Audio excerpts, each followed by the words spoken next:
Andréia Helena, psicóloga, espiritualista, especialista em sonhos. Dr. Dreams, legal, né? Acho que eu vou usar esse nome. Pessoal, agora eu quero falar um pouquinho com vocês, profissionais. Vocês trabalham com sonhos? Como é que é? Fizeram um curso de especialização? Porque na faculdade a gente não aprende, né?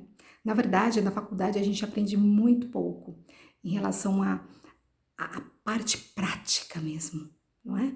Te dá algumas pinceladas lá, quarto, quinto ano, em algumas linhas, mas dizer que você sai pronto da faculdade, né? Porque peguei o canudo, eu estou pronta para atender, não.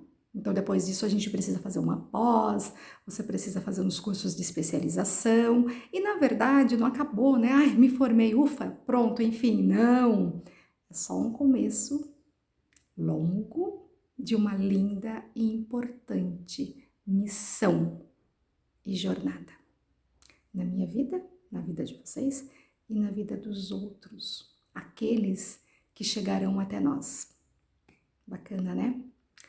E aí, uma das coisas que eu busquei quando eu me formei foi me especializar. Eu fiz uma pós em psicodrama e fiz em sonhos, em você decodificar sonhos, mas não na linha do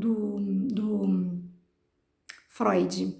Não me identificava com a psicanálise, sabe aquela questão de quando você tem afinidade? Eu não tinha e não tenho uma afinidade muito grande com a psicanálise. Então eu busquei o psicodrama, tem mais a ver com o meu perfil, com a minha dinâmica, né, o meu jeito inclusive de atender.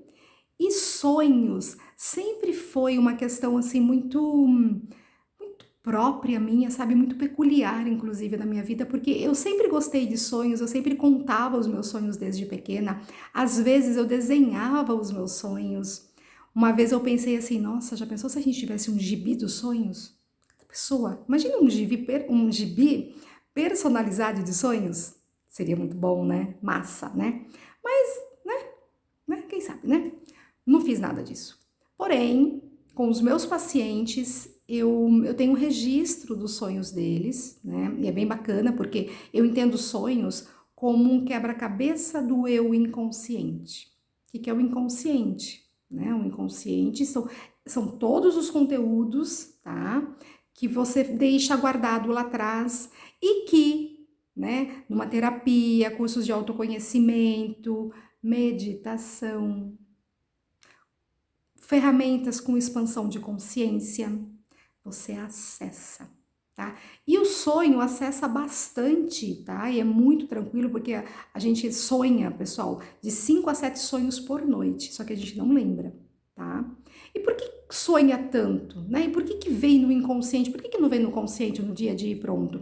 Porque nós temos muito controle, o ego controla muito o nosso dia a dia, o que vamos falar, o que vamos pensar, o que vamos sentir, o que vamos fazer, não é mesmo? Então, assim, quando você dorme, o ego sai de cena, você entra no estado alfa e aí você relaxa e sonha, porque você não tem muito controle, a não ser que sejam aqueles sonhos lúcidos, que também é um outro vídeo, tá?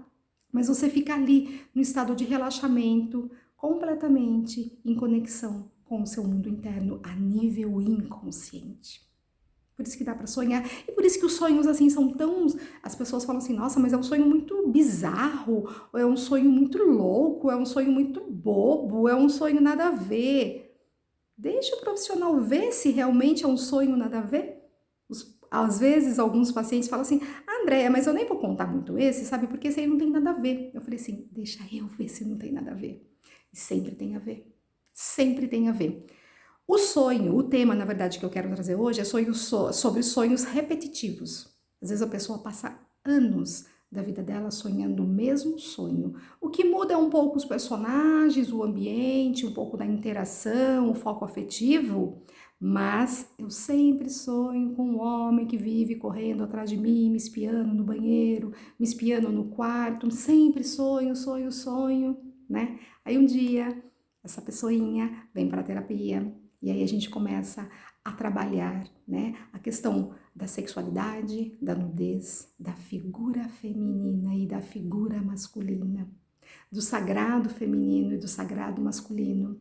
Você vai mexendo em todas as questões e aí aquele sonho que vinha de modo repetitivo, porque ele vinha para te alertar a algo, para te cutucar em algo, só que você não sabia. Mas conforme você traz o sonho, eu decodifico, e aí a gente entra nessas camadas que eu citei, né, sexualidade, a figura masculina, feminina e tudo mais, o sonho, ele se desfaz porque ele elabora, ele ressignifica. Eu não preciso mais ficar com esse medo dos homens me espiando, homens abusivos, homens que podem me fazer mal, porque eu entendi o porquê que eu sonho isso, tá? Então, os sonhos de repetição, eles são importantes porque eles querem te dar, tá? Um conteúdo, um material sobre você. E aí, se você está em processo, se você tem interesse em saber, você vai conseguir decifrá-lo, tá? Tem um sonho aqui que um paciente trouxe, que ele fala sobre passagens, né? Então você vê que ele vem, sonha que ele estava indo para a cidade dele, e nessa ida, né, voltando para a cidade dele, que é a cidade da infância, a ponte da cidade quebra, desmorona, e aí ele fica sem condições de passagem. Porém, tem algumas opções.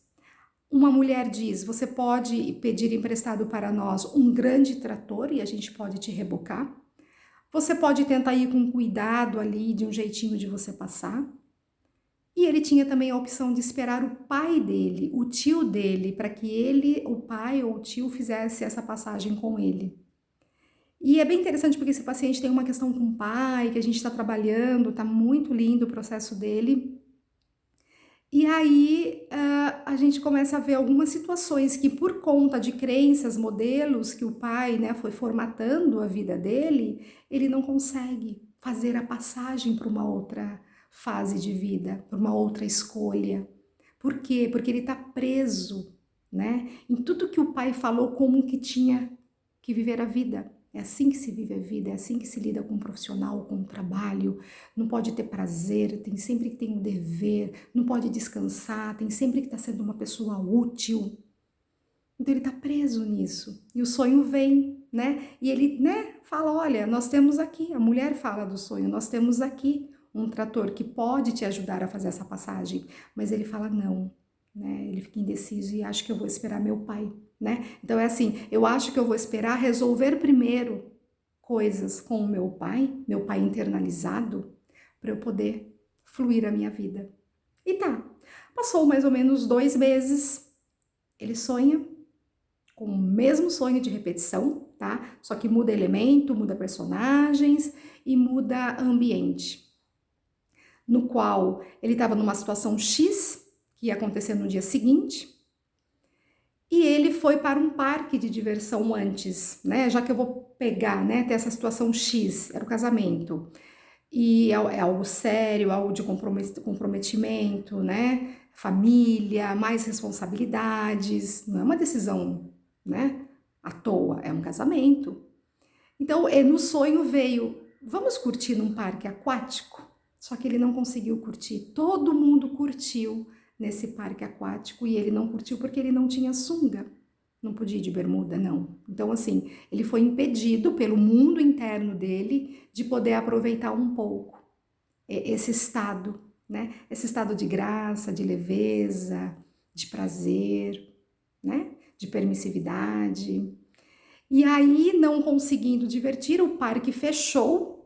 E aí ele tem que voltar logo para poder casar, e dentro, né, dessa questão da volta, eles têm que entrar num condomínio e tem muitos carros na frente, e ele fica todo tenso: meu Deus, não vai dar tempo, eu vou perder e tal. Então aqui de novo nós vemos, né, como teve a ponte quebrada lá, que fez com que ele precisa resolver algumas coisas para poder fluir, tá? Aqui também, né, tinha um impedimento que não o deixava ir. Não o deixava ir. Tem algo aqui ainda, pré-casamento, que não precisa ser casamento, mas uma situação de muita responsabilidade do mundo adulto. Ele é muito jovem. Então, assim, para eu ir para esse mundo, tem algumas coisas também que eu precisava resolver. E eu estou aqui, nessa fila, tá? Ou antes da ponte, no outro sonho, para poder resolver. E aí eu posso ficar muito entendido sobre o meu eu posso ficar pleno pós esse entendimento. E eu posso me libertar de muitas coisas. Mas enquanto isso não ocorre, que é o processo dele, algumas paradas acontecerão na vida. E o sonho traz isso, para que ele possa olhar. Então, o inconsciente, ele sabe que eu, né, profissional, estou falando com o inconsciente. Então, ele fala assim: vou te mandar essa mensagem e essa mensagem você vai levar para terapia. E aí traz para terapia. Então, assim, para quem é profissional e não trabalha com sonho, gente, é muito bacana, é muito rico o processo. Você corre com a terapia, porque a terapia ela é lenta, ela é processual, né? O tempo do paciente e tudo mais. Mas quando você dá ao paciente ferramentas, né, de ajudá-lo de um modo mais rápido e realmente transformador, que é uma das ferramentas dos sonhos, né? Tem outras, depois eu falo. É muito bom para você, é muito bom para o paciente, é bom para o planeta, tá bom? Então, quem tiver interesse em perguntar, em saber, né, dúvidas sobre sonhos e tudo mais, vão colocando aqui, tá? Se inscrevam no canal, deixem seu joinha, façam um complementar aí, né? Eu dou, vocês me dão, tá? Troca, tá bom? E mais para frente eu pretendo dar um curso sobre especialização em sonhos, tá bom? Bem bacana, bem didático, que vocês vão ficar assim, tendo mais seguros, porque terão uma ferramenta para poder, uma outra forma de ajudar teus pacientes. E assim mesmo, né? Você poder olhar para os teus próprios sonhos e falar assim: nossa, eu tenho vários sonhos, eu sou aquela pessoa que sonho, nossa, muitos sonhos, eu anoto todos. Eu falo: uau, quanto conteúdo ainda está vindo, quantas coisas, né? Quantas portinhas que eu vou abrindo, né? Subportas e vai indo, tá bom? Beijo e até mais.